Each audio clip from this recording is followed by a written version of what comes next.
niatnya benar, caranya benar. Ulangi, apa? 1, 2.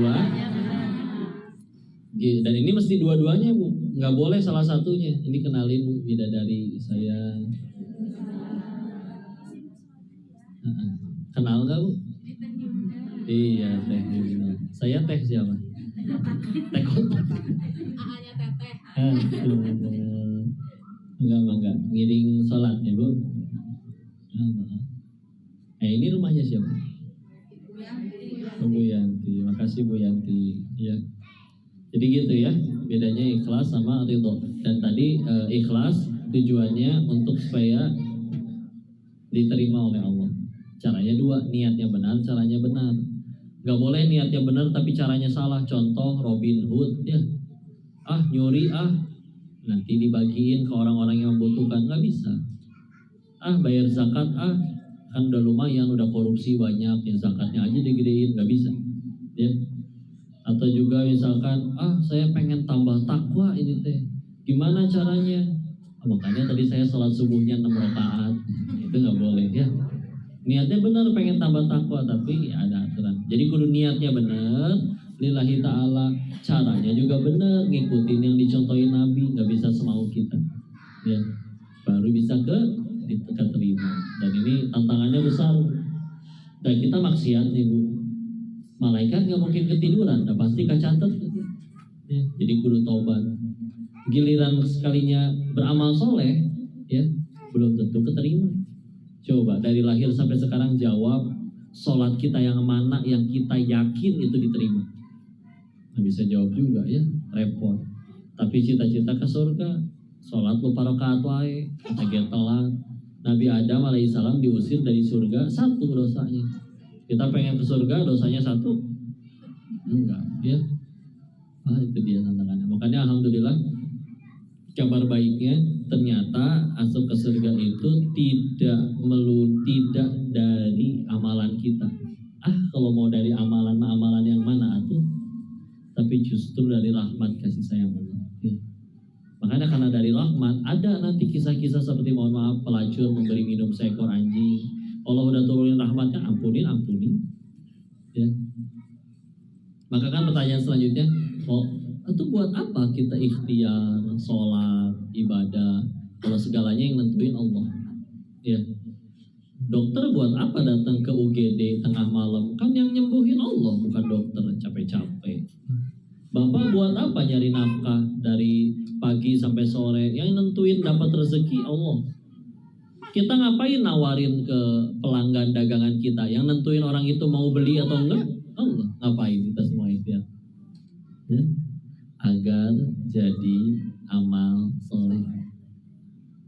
Jadi amal lebih penting. Karena misalkan gini ya, misal kita hidup seumur hidup lebih sering dikabul doanya, dikabul terus ke Allah, tapi nggak ada satupun ucapan perbuatan kita yang jadi amal soleh. Berarti meninggal dapat apa? Tuh bak-bak di dunia capek doang, bekal ya. Meskipun di dunia beneran jadi kaya, beneran jadi viral, beneran naik jabatan, tapi kalau nggak ada yang jadi amal, berarti apa yang dibawa? Meninggal teh kosong ya. Dan kan nggak bisa nyelamatin kita semua, hartanya, jabatannya dan lain-lain.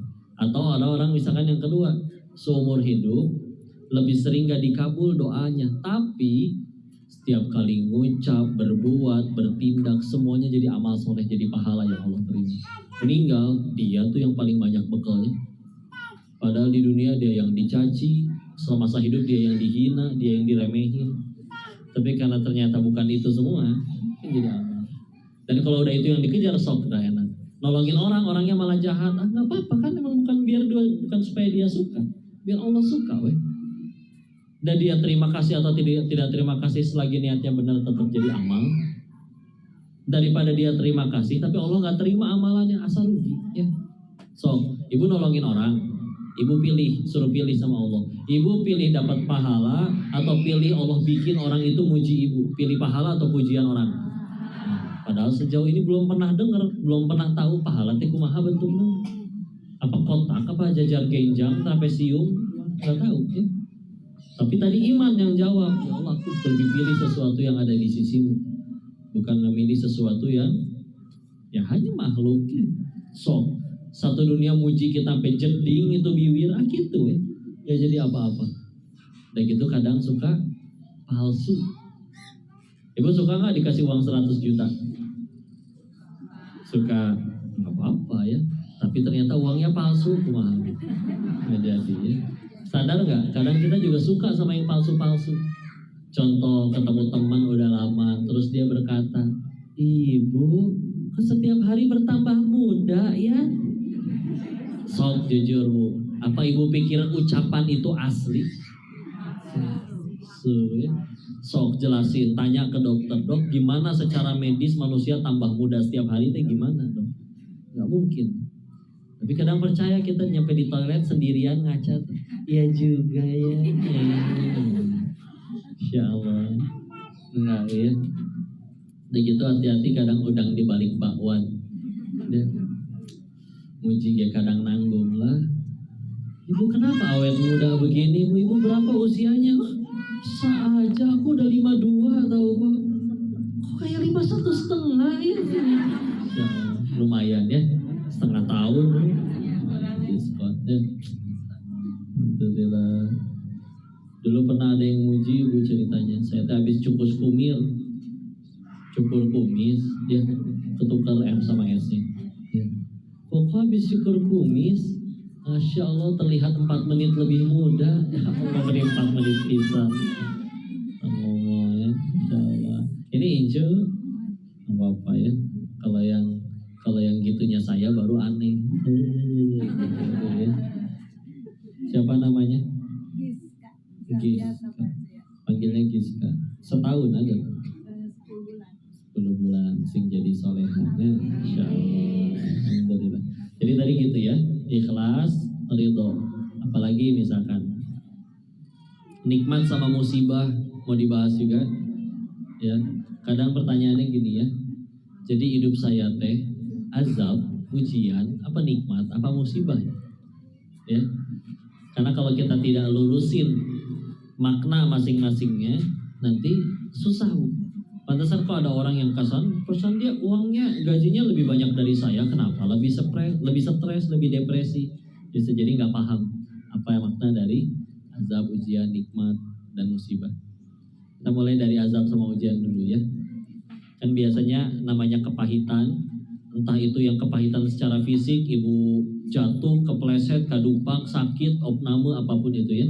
Atau sakit hati, dihina orang sampai menangis, sampai yang lain-lain. Yang namanya kepahitan tuh ujung-ujungnya cuma ada 2. 1, jadi penggugur dosa. 2, jadi peninggi derajat di sisi Allah. Tambah tinggi derajatnya. Ulangi, 1, penggugur dosa. 2, tambah tinggi derajatnya di sisi Allah. Ya. Nah dari sini baru dibedain. Apa itu azab? Azab itu al-azab itu diundang oleh dosa. Kepahitan ya. Atau kadang nggak melulu kepahitan, ya kayak Fir'aun tuh dikasih kaya melulu nggak sakit-sakit ya, ternyata istidraj juga, azab juga ya. Jadi pokoknya azab itu sih memang asalnya diundang dari dosa. Memang biasanya sesuatu yang kita nggak enak ya, karena kan tujuannya apa tadi untuk gugurin dosa. Jadi kalau ada orang bikin dosa terus kena azab ya, mata biasa ngintip tahu-tahu bintiteun gitu ya, atau lisan suka menghina orang tahu-tahu sariawan 10 gitu ya, misalkan ya. Misal, jadi itu teh azab teh bukan Allah benci, tapi ditolong, lumayan gugurin dosa ya. Coba kabayang seumur hidup bikin dosa tanpa pernah Allah gugurkan selama di dunia, semuanya ditanggung setelah kematian tanpa kita belum sempat tobat, repot ya. Jadi kadang justru lebih beruntung orang yang 10 koruptor yang ditangkap cuma 1, ngambek dia awalnya. Kenapa teman saya yang 9 gak ditangkap? Tapi setelah ditangkap itu beberapa tahun kemudian dia jadi tobat, jadi kenal Allah. Bisa jadi gara-gara itulah dia jadi diampuni entar meninggal di hadapan Allah. Sempat tobat, sempat digugurkan dosanya. Daripada yang temannya 9 korupsi berhasil terus sampai akhir hayatnya tanpa pernah terjungkal, tanpa pernah ketangkep. Oh, lebih repot ya. Jadi azab itu bukan tanda Allah benci ya. Jadi kalau misal nonton film azab ya, saya ada PR renungan ya, saya tanya ya. Bu, di Jepang itu kan banyak film porno, Bu. Karena ternyata di sana itu banyak orang yang nggak mau nikah. Kalau misalkan di Korea, nah itu ternyata di Korea banyaknya drama romantis. Karena di sana itu banyak yang pengen cerai, jadi dibikin pernikahan teh indah pisan di situ teh. Nah kalau di Indonesia coba Bu, kenapa banyaknya film azab? Nah jadi PR ya, Masya Allah. Jadi gitu tadi ya, azab diundang oleh dosa. Dan sekali lagi, bukan karena Allah benci, ya, gugurin kesalahan. Kalau ujian tujuannya kalau yang satu tadi untuk gugurin dosa, kalau yang ini gunanya ujian itu untuk meninggikan derajat. Jadi kalau misalnya kita lihat yang para nabi, nggak bisa kita berkata itu nabi banyak dosanya sih, makanya diazab. Oh nggak bisa. Padahal kepahitan mereka lebih berat tuh. Sekedar lelah mendakwahi umatnya, dicaplok ikan paus, Nabi Yunus alaihissalam. Kita mah pernah ninggalin sholat sengaja dicakar kucing enggak? Ya. Ada yang dibuang oleh saudara kandungnya Bu ke sumur. Ya. Tapi apakah jadi hina? Enggak, tuh mulia juga ujung-ujungnya. Ya. Jadi untuk tinggiin derajat kepahitan mereka itu. Nah paling kita nanya nih kok berarti kepahitan yang saya alami ini gimana caranya untuk mengetahui ini teh untuk gugurin dosa atau untuk ninggiin derajat? Ngelihatnya gimana?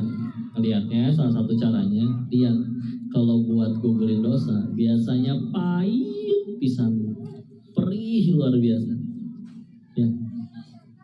Tapi kalau buat untuk ninggiin derajat, meskipun kata orang itu orang kok ujiannya parah banget, memang namanya ujian, dia biasa gue udah. Ya. Ada gitu nabi pundungan hanjakal jadi nabi diuji nakir-kir deui atulah ya Allah. Enggak kan? Tetap pahala banyak, dosa terampuni. Tetap jadi orang baik. Ngapain sih ngejar apa sih mereka itu? Ujiannya lebih parah juga tetap aja gitu, enggak ada yang ngambek sama Allah, pundung sama Allah, enggak ada. Karena emang tinggi yang mereka pun di sisi Allah bukan di sisi makhluk. Ya. Yang dikejar yang Allah suka bukan yang aku suka. Karena kata siapa yang kita suka baik buat kita, ya. Tapi tadi kalau buat gugurin dosa, aduh perih luar biasa. Karena pemuda misalkan diputusin sama pacarnya, nangis. Boleh nggak kok nangis dalam misa? Boleh, ya. Tapi ada dua nangis juga Bu. Ada yang nangisin masalah, ada yang nangisin dosa penyebab masalah. Beda tidak? Beda. Kalau nangisin masalah, contoh. Pemuda, kenapa kamu diputusin pacar nangis? Iya, 1 jam sebelum diputusin, saya habis beliin pacar saya dan keluarga besarnya iPhone 14 Pro Max. Oh, peres ya, lumayannya. Satu handphone 20 juta soalnya. Bagiin. Jadi dia fokus sama masalahnya. Udah mah beliin tapi tidak tambah dicintai, malah diputusin. Jadi perih. Ya. Atau mungkin nanti ada yang kedua nih. Dia diputusin pacar juga, nangis. Pemuda, kenapa diputusin pacar nangis? Karena selagi aku bersamanya, aku melupakan penciptanya. Gaya ya jawabannya si Eta ya. Masya Allah. Jadi gitu yang dipikirin. Coba lihat dulu pacarku minta anterin tengah malam, kehujanan saya berangkat. Pencipta pacarku memanggil aku untuk hayya alal falah. Hari-hari saya mah. Maka itu yang saya sesali. Yang disesali dosa. Kira-kira mana yang bikin pertolongan Allah datang? Nangisin masalah atau nangisin dosa? Gitu ya. Gitu ya istilahnya. Cuman kadang-kadang kita mah, kenapa saya yang jadi korban? Oh Masya Allah. Padahal kadang punten nggak jauh dari Allahnya 14 tahun, hijrahnya baru 3 bulan, kena masalah. Ya Allah, kenapa saya? Insya Allah. Ya gitulah ya. Tapi tidak ada yang rugi ya. Semuanya masih jadi kebaikan. Ya, itu bicara tentang dosa, azab atau ujian. Ya, jadi ngebeda ini gitu ya. Nanti cara kita bersikap akan menentukan itu bisa jadi nikmat atau musibah. Ya. Cara kita bersikap menentukan semua hal tadi jadi nikmat atau musibah. Ya. Nah, tinggal kita rapihin definisi nikmatnya apa. Dulu kalau nikmat itu hanya sekedar kesenangan kita, pengen punya rumah dapat rumah, pengen punya jodoh dapat jodoh, itu terlalu receh. Ya. Karena asli nikmat yang sebenarnya adalah ternyata sesederhana apapun yang membuat kita tambah dekat sama Allah. Meskipun kita nggak suka, kayak tadi koruptor ditangkap, tapi gara-gara itu dia jadi tobat, jadi dekat sama Allah pun pertolongan nikmat itu. Ya. Pasangan selingkuh, gara-gara diselingkuhi dia jadi tambah taat sama Allah, jadi ahli tahajud, jadi rajin baca Quran, jadi rajin ke majelis taklim. Ya, bisa jadi itu kejadian perselingkuhan itu membuat dirinya jadi tambah dekat sama Allah, lebih terjamin dosanya diampuni sama Allah daripada yang suaminya udah setia-setia aja. Meskipun yang suaminya udah setia, nggak usah disuruh selingkuh juga, nah selingkuh dong. Ya nggak usah ya, Insya Allah. Jadi nikmat itu tadi ya, berarti musibah tinggal dibalik. Apapun yang membuat kita tambah jauh sama Allah, meskipun bentuknya suka, uang ditambahin ya, gaji tambah besar dan yang lain-lain ya. So latihan ya, latihan. Bu, misalkan ibu di WA sama suaminya, istri, bukan is namanya, istri, dipanggil istri. Ya. Ada apa suami? Begini uang belanja dinaikkan ya 20 juta. Tar dulu belum beres 20 juta setiap pekan. Wih, gampang nyenengin ibu-ibu Pak ya, tinggal dikasih khayalan aja mereka udah cukup bahagia ya. Insya Allah, makanya suka gombal dan suka drama ya. Nggak bohong drama teh Bu ya. Insya Allah. Maka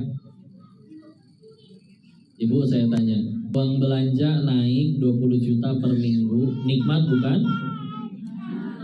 Ayo ujian. Ulangi, nikmat bukan? Kapan bisa jadi nikmat? Nanti kalau kita gunain jadi jalan tambah dekat semua.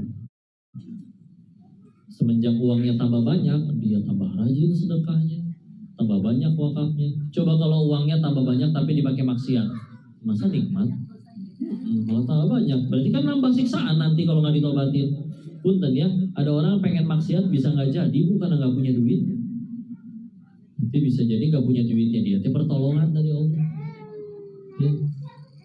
Insya Allah, orang main judi kalah melulu, kalah aja dia pertolongan itu Bu. Gara-gara kalah jadi nggak bisa main lagi kan? Coba menang melulu, mana bisa berhenti? Ya, oke, ya. Maka begitu. Para suami juga sama ya. Tiba-tiba di WA sama bosnya, Wan karyawan. Ya. Ada apa tuh? Direktur. Ada pinter sih. Begini Wan, besok jabatan saya naikkan ya. Saya jadikan kamu atasan saya. Jabatan lah pokoknya ya. Pak, naik jabatan nikmat atau bukan Bu? Ujian. Kapan bisa jadi nikmat? Kalau jadi jalan tambah dekat sama Allah. Ya kita dengarkan sambutan dari bos kita yang baru. Terus dia bilang, mulai akhir bulan ini yang gajinya sudah besar mencapai nisab, saya potong 2,5% untuk bayar zakat. Coba kalau yang ngikutin sesama karyawan, repot. Kan ngapain kamu ngatur zakat 2,5%? Siapa kamu ngatur saya? Tapi kan enggak, silahkan cari kerjaan karena dia tahu nih teman-teman kerja.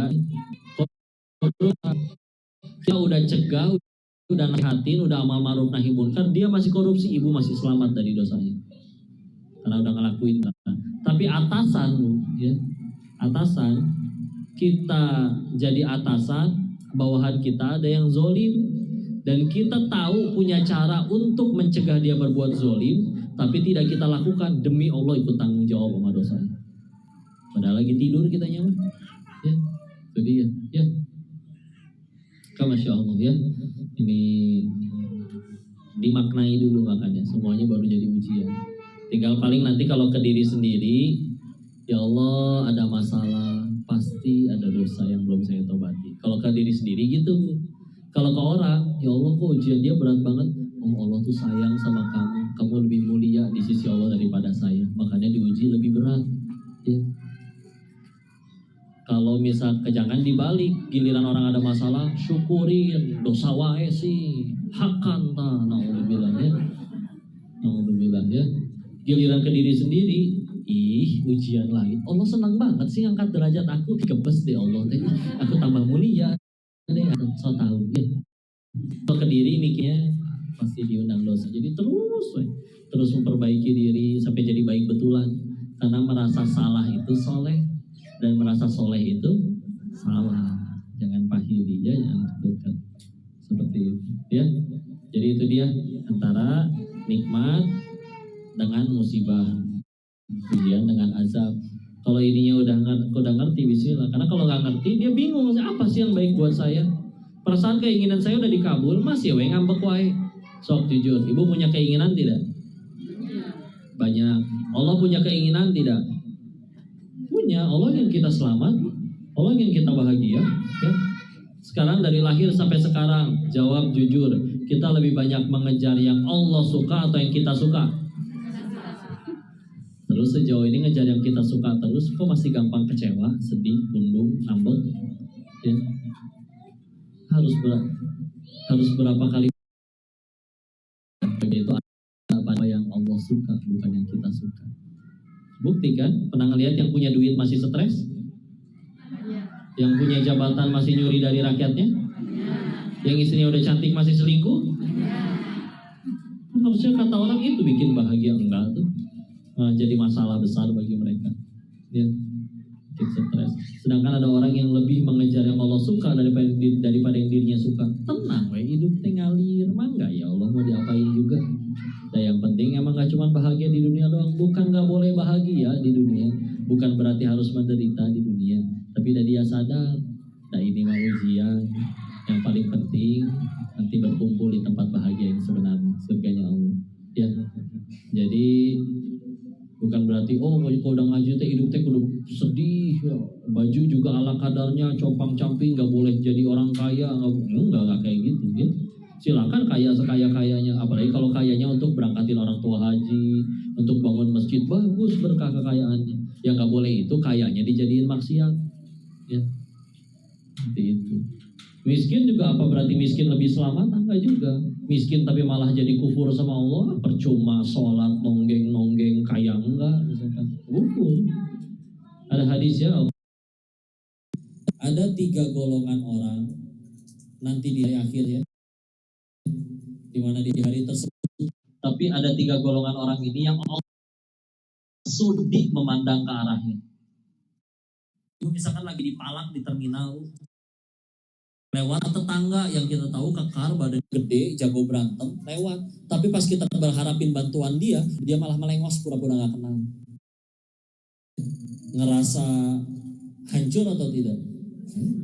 Nah ini di hari mahsyar dan di hari itu yang bisa menolong cuma Allah, tapi Allah gak sudi, bahkan jangan-jangankan nolong, pandang ke arah kita aja gak sudi. Golongan itu, 1, orang tua yang berzina, udah tua, lebih parah daripada pemuda masih berzina, apalagi belum tahu hukumnya misalkan ya, karena mungkin dia dulunya belum muslim atau seperti apa, hukumannya beda ya. Dalam fikih pun hukumannya beda. Kalau ketar zina dan yang 1 menikah, hukumnya beda secara fikih ya, hukumannya. Kedua adalah pemimpin yang berdusta. Dan kalau kita belajar usul fikih itu kaidahnya jelas ya. Jadi kalau misalkan kayak kalau di dalam Al-Qur'an kan ya, ada larangan untuk jangan berkata jangan berkata kepada orang tua. Kita demi Allah di Al-Qur'an gak akan ketemu ayat yang kalau diartikan dilarang menendang muka orang tua, itu gak akan ada. Tapi kalau udah jelas kaidahnya, kalau berkata aja gak boleh, apalagi mukul atau apalagi nendang ya. Ini juga sama. Jadi ntar gak ada yang berkata Kalau yang berdusta baru dibenci, kalau korupsi enggak ya. Maksudnya dusta aja Allah nggak sudi nolong, apalagi nyuri dari rakyatnya. Nah itu dia. Ya. Jadi nyikapinya seperti itu. Yang terakhir adalah apa? Ini unik yang ketiga. Yang ketiga yang tidak akan Allah sudi memandangnya adalah orang miskin yang sombong. Nah, kumaha? Enggak sama miskin sombong, kumaha itu. Dulu saya mikirnya apa dia teh agul gitu. Kalian mah kaya, gue dong miskin. Hari ini gue lapar. Miskin gitu loh gitu ya. Anti kaya-kaya klub ya. Enggak ya. Ternyata penjelasannya adalah dia yang tahu rezeki dari Allah, tahu nggak akan bisa dapat rezeki melainkan pasti dengan pertolongan Allah, tapi tetap pasti nggak mau nyari Allah. Sering lihat ya?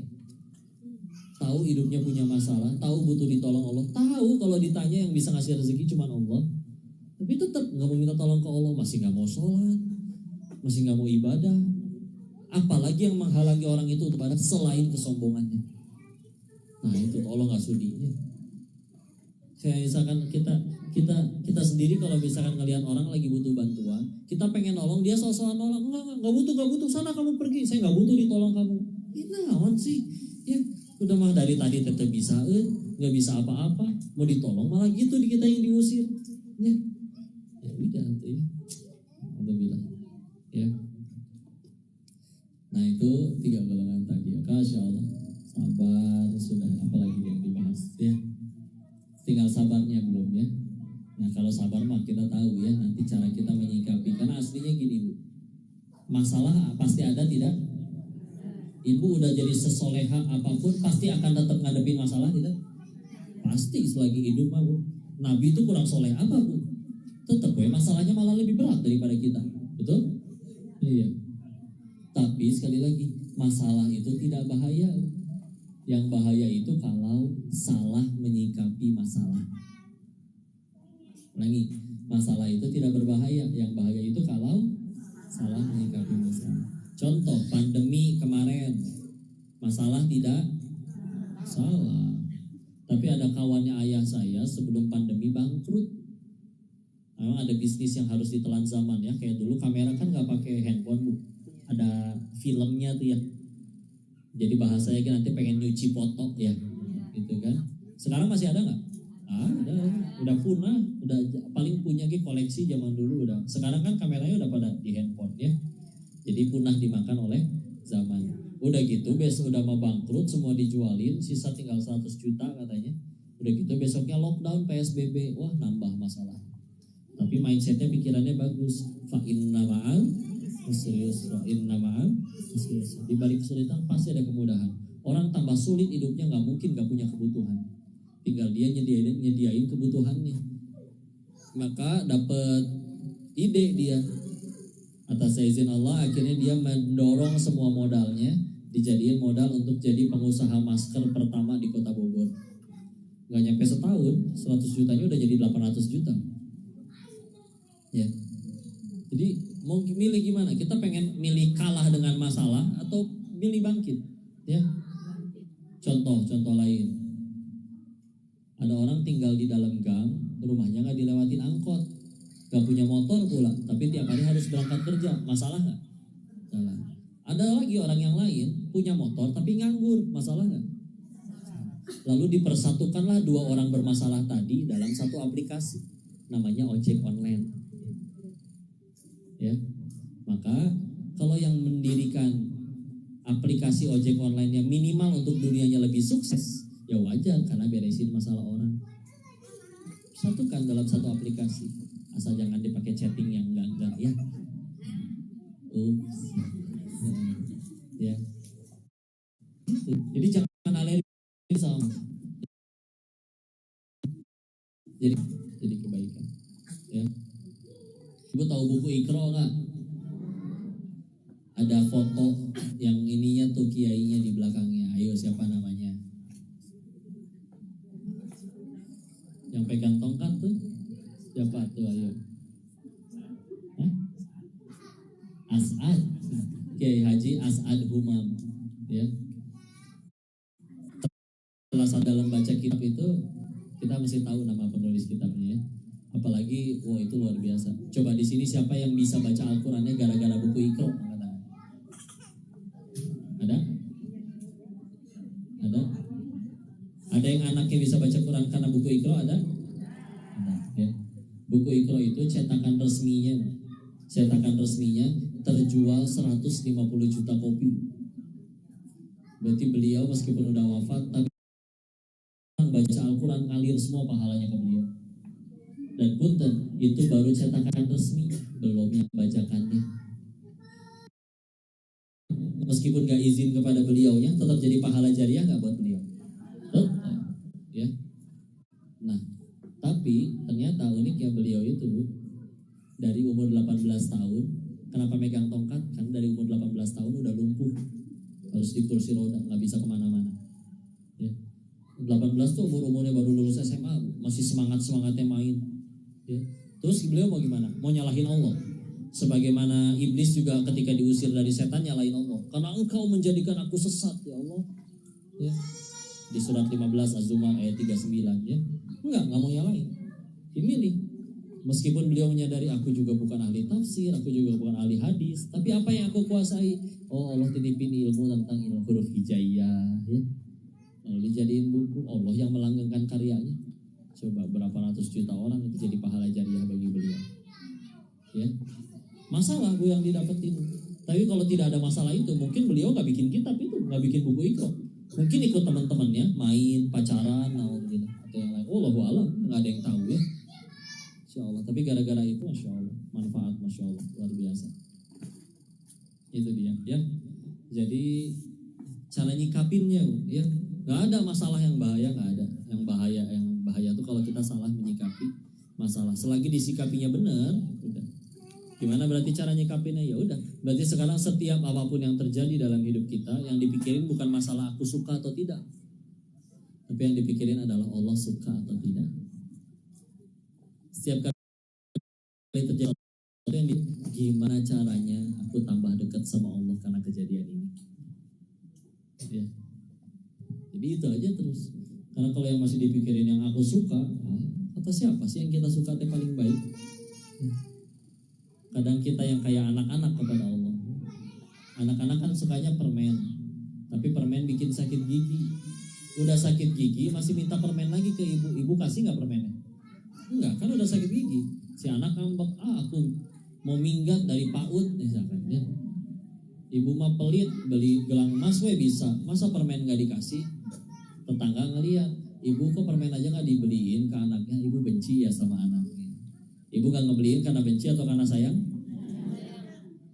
Jadi kalau ada doa kita yang belum dikabul, sekarang hidup kita lagi ada masalah, aku yakin bisa jadi pertolongan dari Allah. Saya udah belajar kok, saya udah ikut bimbel, kenapa gak diterima di kampus itu? Malah teman saya yang gak belajar diterima di situ. Coba. Skenario seperti itu dalam hidup manusia, ya. Saya udah tahajudin kok supaya akhirnya dapat jodoh terbaik, mudah-mudahan dia jodoh terbaiknya. Setelah 6 tahun tahajud dia datang ngasih undangan kok nikah sama yang lain misalkan ya. Udah terbaik bismillah. Enggak ya. Nggak ada yang tahu kan ke depannya gimana. Jadi bismillah. Yang penting jadi sesuai yang Allah suka. Sabar itu jadi ada dosa kita yang belum bisa diampuni dan ibadah sakitu-kituna ya. Ibadah aku tarokat wae, istighfar jarang, sedekah diirit-irit, tapi kadang cita-cita nggak nanggung ya Allah. An'ah sama Nabi, malaikat digeleng-geleng bareng amalan naon atuh akang ya, insya Allah malaikatnya nyunda, tapi Allah pengen kabulin nih dengan cara apa? Tahu ya tahu ada salah pasti, lumayan gugurin dosa ya. Atau pilihan yang kedua tadi, bisa jadi Allah ingin mengangkat tinggi derajat seseorang, tapi ya ternyata orang itu ya amalannya ala kadarnya, istighfar jarang, sedekah apalagi, sholat lupa rakaat melulu, tapi Allah pengen angkat derajatnya. Kita bukan seperti para imam besar, Imam Ahmad contohnya, dalam kitab manakibnya yang ditulis oleh putranya, dalam sehari semalam sholatnya tidak pernah kurang dari 300 rakaat. Imam Ahmad Dan kalau beliau sedang sakit dalam sehari semalam, sholatnya hanya 150 rakaat. Kalau lagi sakit. Terus kita gimana ngejarnya? Pahala mereka seperti itu, ibadah mereka kayak gitu. Tapi pengen tambah tinggi derajatnya di sisi Allah. Terus ya udah, Allah ya tolong. Ada masalah, ada kepahitan, nggak rugi, ya. Baru rugi itu satu, ya. Kalau kita ngejarnya terus menerus yang kita suka, bukan yang Allah suka. Rugi itu satu, kalau kita tidak tambah dekat sama Allah. Selagi kejadian apapun itu kita jadiin tambah dekat sama Allah, nikmat. Ya. Makanya kan orang banyak kiranya kan. Dulu juga saya ngiranya gitu, soalnya wah saya ke Thailand nih, akhirnya menjadi bandar judi, di sana uang banyak, rasain ada hari di mana sehari teh 80 juta misalnya. Saya dulu ngiranya teh bahagia teh dari situ. Enggak, ternyata yang punya lebih banyak aja ada yang lebih stres. Ya. Jadi banyak hikmah, ya. Betul Giska? Sok deh sisain waktu untuk diskusi, tanya jawab, ngobrol, ya. Sing santai, lu tegang gitu, lu tegang gitu. Mau tanya jawab atau foto-foto? Tuh, jujur sih ibu maunya foto-foto. Sok saya tanya dulu, survei Bu, ya. Ayo ibu-ibu teh kenapa kalau foto nggak bisa sekali?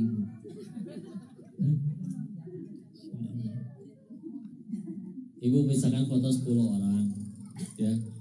Yang 9 senyumnya udah sempurna, tapi ibu perem nyalira, Bu. Diulang moal. Dihapus malah. Sok diulangnya. Foto yang kedua 10 orang sama, yang moto sama, kamera sama, tempat sama. Yang 9 udah gelis, Bu, cantik, ya. Kebalik. Yang 9 perem, sekarang ibu cantik sendiri. Itu kan yang diupdate, diposting.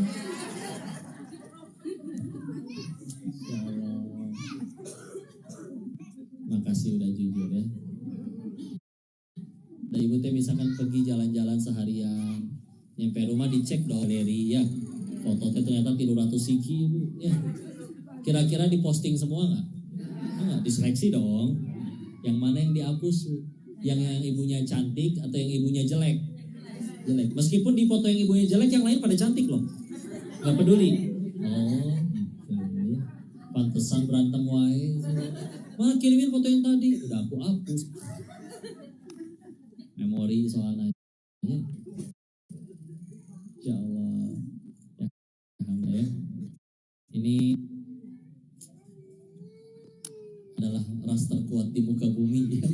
Ibu-ibu, ya. Sen kiri belok kanan, siapa yang salah? Dunianya welah yang salah, ya. Ya Allah. Tapi dari mereka terlahir anak yang soleh-soleha, ya. Dan rahimnya kan di ibu. Laki-laki mau ngelahirin bisa tidak? Bisa. Kuat, ya. Kata orang laki-laki lebih kuat, bismillah. Wanita bisa jadi lebih kuat, ya. Karena rasa kemampuan menahan penderitaannya kayaknya kuatan wanita. Laki-laki paling sakit paling patah tulang doang secara fisik. Kalau wanita ujian fisik yang paling sakitnya apa? Melahirkan. Kata orang medis waktu itu melahirkan itu, Bu, 27 kali lipat lebih sakit daripada patah tulang. Tapi siapa di sini yang udah ngelahirin lebih dari sekali? Banyak, ya. Padahal ada pernah ngelihat ada ibu-ibu pertama kali ngelahirin ngejerit, ih amit-amit saya mah gak mau lagi. Angger weh hamil deh. Ya. Gitu, Bu. Masya Allah, jadi wanita lebih kuat, ya. Sok lihat tidak, ya. Film-film azab kayak pemeran utamanya wanita, kan? Masya Allah. Ya, pintu berkah. Kenapa teh? Mau tanya ya, sok atau tanya ya. Sok di WA we teh. Pakai mic nggak? Oh iya sih kedengeran. Ya, sok mangga teh.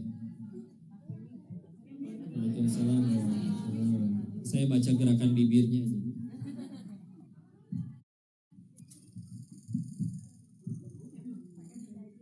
Iya. Cek saya ke di WA. Boleh Ustaz nomor WA-nya bisa aja. Ya, Ustaz izin memperkenalkan diri, nama saya Ica, dari warga di sini. Izin bertanya gitu Ustaz, terkait tadi masalah-masalah yang sudah disebutkan itu kan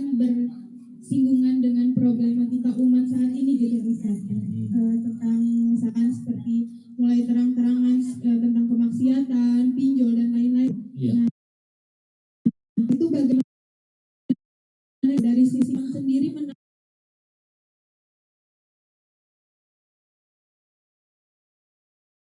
mulai itu bagaimana dari sisi yang sendiri menangani itu. Nah, itu bagaimana dari sisi yang sendiri menangani itu. Nah, itu bagaimana dari sisi yang sendiri menangani itu. Nah, itu bagaimana dari sisi yang sendiri menangani itu.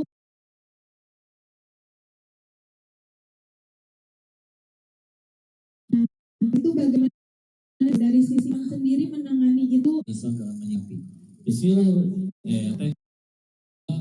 Yang sudah Allah turunkan di dalam Islam, Al-Quran dan juga sunnah-sunnah Nabi-Nya itu cukup untuk menjadi petunjuk bagi kita. Ya. Waktu itu guru kami ditanya, Ustaz Budi Asari, gak bisa dong semuanya balik lagi ke Al-Quran dan Sunnah. Itu kan 14 abad yang lalu, sekarang lebih canggih, lebih rumit. Tantang balik oleh beliau. Mana? Bawain masalah yang paling rumit zaman sekarang. Kami bisa bawakan masalah yang lebih rumit zaman dahulu, tapi udah selesai dengan Al-Quran dan Sunnah. Ya. Demi Allah, lihat, Indonesia udah merdeka berapa tahun? 78. Udah berapa kali ganti kurikulum pendidikan? Sering. Ya.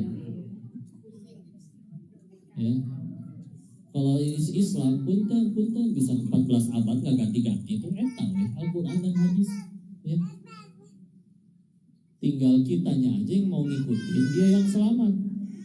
Nabi dan kami meyakini ya, kalau memang Al-Quran itu tidak cukup untuk jadi petunjuk kita, mudah kalau Allah mau sampai sekarang ada Al-Quran jilid 2 itu nambah, masih keluar wahyu yang baru. Tapi nggak ada kan?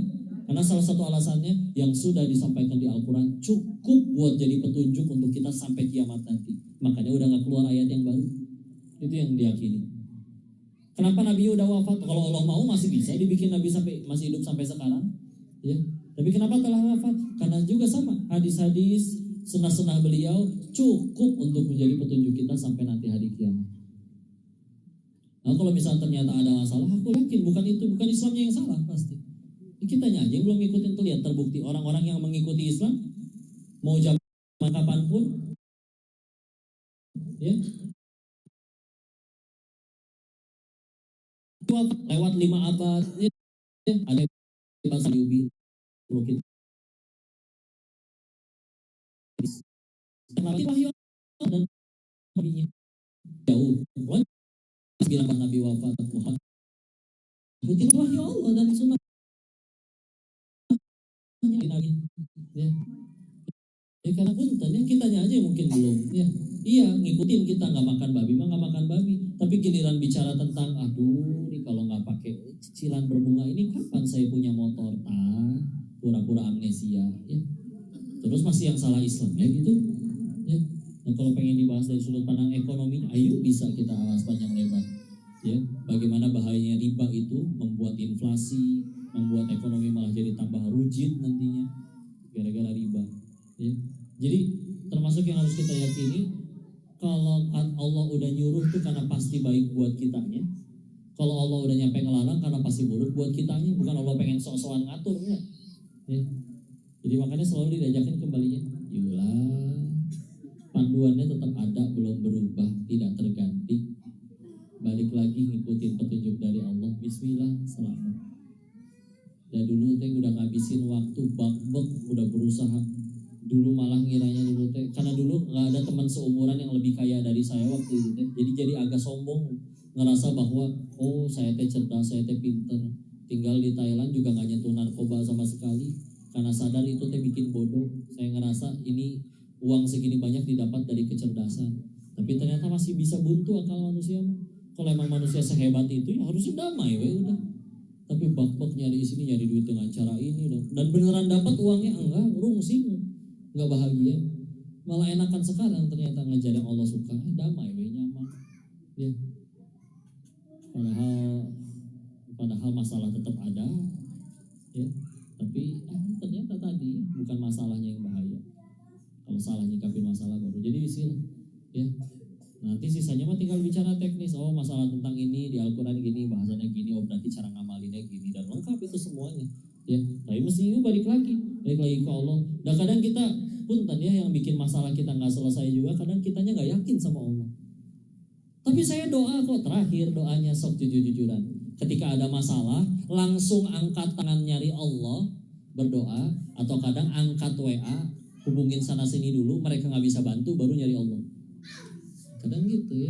Ibu sakit kepala, Bu. Nyari paramek dulu apa berdoa dulu ke Allah, Bu?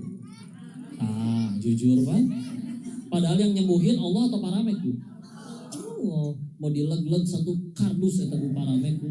Aduh punten ya, di Bogor mungkin agak kasar Sundanya. Ya, diminum satu kardus itu parameknya, tetap aja kata Allah nggak sembuh. Tapi kan jadi bukti, Allahnya masih belum nomor satu bagi kita. Kita masih lebih percaya kepada ikhtiar kita sendiri. Saya kan udah begini, saya udah begitu. Teman saya kan kaya, teman saya kan banyak, relasi saya banyak. Oh enggak, Allah nggak mau nolong mah nggak bisa apa-apa. Itu balik lagi ke Allah. Ikutin Qurannya, ikutin sunnahnya. Bismillah, sunnah nabinya. Ya, nyampeinnya gimana? Sampein weh. Kata Allah sholat, ya sholat.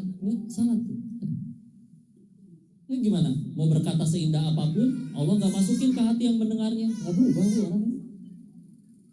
Tapi kalau Allah sudah pengen hidayah itu masuk, kita gak ngomong sepatah kata pun, dia cuma ngeliatin kita, hidayah datang mah datang. Tugas kita memastikan lillahi ta'ala ikhlas. Ya. Orang jadi baik setelah dengerin kita ngomong, bukan kitanya yang soleh, bukan kitanya yang ngubah dia, Allah yang ngubah dia. Ya. Kalau orang nggak jadi baik setelah dengar nasihat kita, ya kan berbuat baiknya bukan supaya dia suka, biar Allah suka aja. Ya. Dan selagi kita niat lillahi ta'ala ikhlas, tetap jadi amal soleh di sisi Allah, nggak ada ruginya. Ya. Paling sama ditambah, jangan ngalor ngidul, harus ada ilmunya, dan juga dakwah itu baru akan jadi berat kalau kita mewajibkan orang harus soleh gara-gara kita. Nah pasti berat. Padahal kata Allahnya kita nggak disuruh ngubah orang. Allah nggak pernah nyuruh kita ngubah orang. Perintahnya malah fadzakir innama anta mudzakir. Ingetin, tugas kamu cuma ngingetin. Lasta alaihim bimusaitir. Engkau tidak berkuasa di atas yang lainnya. Kalau manusia diberi kuasa sama Allah buat ngubah orang lain dengan pasti satu dunia udah soleh berkat dakwahnya Nabi. Tapi kan enggak. Ayo udah kayak tadi. Ya. Dan yang penting pakai hati ya. Kayak kasih sayang. Dulu ketika Umar bin Khattab jadi pemimpin, Amirul Mukminin, jadi presiden kalau sekarang ya, mau ngangkat gubernurnya suruh datang ke rumah. Pas nyampe rumahnya Sayyidina Umar radhiyallahu anhu, Umarnya lagi main sama cucu. Kan segagah-gagahnya orang main sama cucu mah lucu-lucuan. Gitu ya. Si calon gubernurnya ilfil mah nya kieu Umar, katanya setan ge ketemu takut tuh. Ya. Tapi dia ngomongnya pakai bahasa Arab ya, bukan pakai bahasa Sunda. Ini misalnya. Nah udah gitu dilihat sama Umar. Kenapa bukannya begitu? Kamu gak punya anak cucu? Punya Amirul Mukminin. Terus gak pernah main kayak tadi dengan anak cucumu? Gak pernah sekalipun. Apa kata Sayyidina Umar waktu itu? Pulang kamu sana. Gak jadi diangkat jadi gubernur. Apa kekurangan saya? Apa salah saya? Kalau kepada darah dagingmu sendiri aja kau gak bisa berkasih sayang, bagaimana kau akan menyayangi umatnya Muhammad SAW? Cinta, kayak kasih sayang ya. Makanya kalau wanita duaan, curhatan dua-duaan bisa lebih masuk Bu. Gak ada kamera, gak ada followers, gak ada yang nonton, gak ada yang apa. Murni, semurni bahwa dia sahabatku, aku sayang padanya, aku ingin membuat dia tambah lebih baik. Makanya lebih masuk. Tapi kalau udah misalkan ada yang kagum, ada yang ini, ada yang itu, geser niat, gak pakai hati ya. Oh itu bisa gak masuk tuh ke hati yang mendengarnya ya. Lurusin udah niat ya. Jadi itu yang dikejar. Kok ilmu jelas perlu biar ngomongnya nggak ngalor ngidul. Tapi tadi ya, aku pernah ngeliat di Surabaya bapak-bapak lagi di lampu panas nungguin lampu hijau. Yang dari belakang telat ngerem, kesenggol motornya, marah yang di depan, digebrak itu yang di belakang. Tapi ngomongnya kayak gini Bu, sabar dong, innallaha ma'as-sabirin tahu. Benar tuh ilmunya mah Al-Baqarah 153 tuh. Tapi apakah malah jadi baik? Malah berantem. Karena nggak pakai hati. Hati hanya bisa disentuh dengan hati. Caranya bebas. Begitu caranya gimana? Mau pakai surat, mau pakai WA, mau pakai apa? Dah yang ngubah teh, yang metode ada ya, tata cara berkomunikasi ada, tapi dah akhirnya banyak faktor lain seperti niat kita apa, didasari karena apa, Allah mau bantu apa enggak. Udah, bismillah. Udah, istilah terusin niat. Semoga Allah jadikan teteh agents of change. Ya, alhamdulillah. Allah a'lam bishawab, mudah-mudahan bisa menjawab pertanyaan. Cukup? Ada lagi?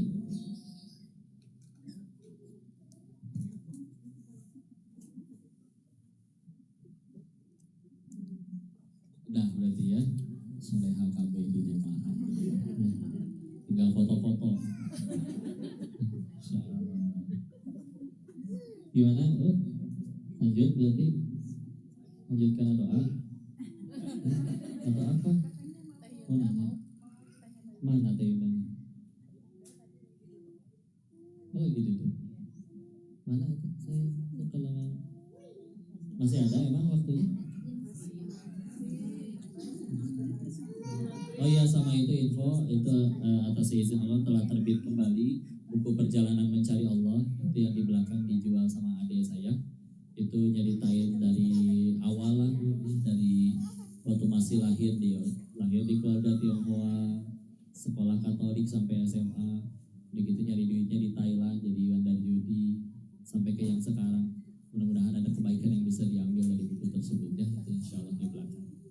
Ya, kita gimana? Oh gitu, sana ya. Lanjut aja katanya, lanjut foto-foto. Ibu lapar nggak? Udah dimakan belum itu? Besek. Ya udah ya. Cukup. Kita tutup dulu dengan doa, nanti baru ramah tamah sama. Ya, silakan kalau mau mengambil gambar ya. Mohon ridhonya kita tundukkan hati dan kepala kita sejenak. A'udzubillahi minasyaitonirrajim. Bismillahirrahmanirrahim. Allahumma shalli ala sayyidina wa habibina wa syafiina wa maulana Muhammad wa sallim radhiyallahu tabaraka ta'ala an kulli sahabati Rasulillahi ajma'in. Bismillahirrahmanirrahim. Hamdan syakirin, hamdan na'imin, hamdan yuwafi ni'amahu wa yukafi mazidah. Ya Rabbana lakal hamdu kama yanbaghi li jalali wajhikal karim wa uzimi sultanik. Allahumma shalli ala sayyidina Muhammad wa ala ali sayyidina Muhammad. La ilaha illa anta subhanaka inni kuntu minadh dhalimin. Allahumma ighfir lil muslimina wal muslimat wal mu'minina wal mu'minat al ahya'i minhum wal amwat. Allahumma ighfir lana wa li walidina warhamhum kama rabbawna shighara. Ya muqallibal qulub tsabbit qulubana ala dinik. Allahumma a'inna ala dzikrika wa syukrika wa husni ibadatik. Rabbana zalamna anfusana wa in lam taghfir lana wa tarhamna lanakunanna minal khasirin. Rabbana la tuzigh qulubana ba'da idh hadaitana wa hab lana min ladunka rahmah innaka antal wahhab. Rabbi habli minas solihin, Rabbi habli minas solihin, Rabbi habli minas solihin, Rabbi habli min ladunka dzurriyyatan thayyibatan innaka sami'ud du'a. Rabbi la tadharni fardan wa anta khairul warithin. Rabbi ij'alni muqimas shalah wa min dhurriyyati rabbana wa taqabbal du'a. Allahumma inna as'aluka ilman nafi'an wa rizqan thayyiban wa amalan mutaqabbalan. Allahumma inna as'aluka ridhaka wal jannah wa na'udzu bika min sakhatika wan nar. Allahumma inna as'aluka husnul khatimah wa na'udzu bika min su'il khatimah. Rabbana atina fid dunya hasanah wa fil akhirati hasanatan wa qina adzaban nar. Subhana rabbika rabbil izzati amma yasifun. Wassalamun alal mursalin. Alhamdulillahirabbil alamin. Nuhun jazakumullahu khairan ayah, bunda, teteh yang dirahmati Allah. Mohon maaf lahir batin kalau ada kesalahan, semuanya dari saya ya. Tolong dimaafkan, dinasihati dan dikoreksi atas kebodohan diri ini. Dan jika ada kebaikan, semuanya pasti dari Allah dan kita bersyukur kepadanya. Ya. Tutup. Silakan asosiasi selanjutnya atau itu nanti boleh terserah MC lah ya. Wabillahi taufiq wal hidayah. Barakallahu fikum. Assalamualaikum warahmatullahi wabarakatuh.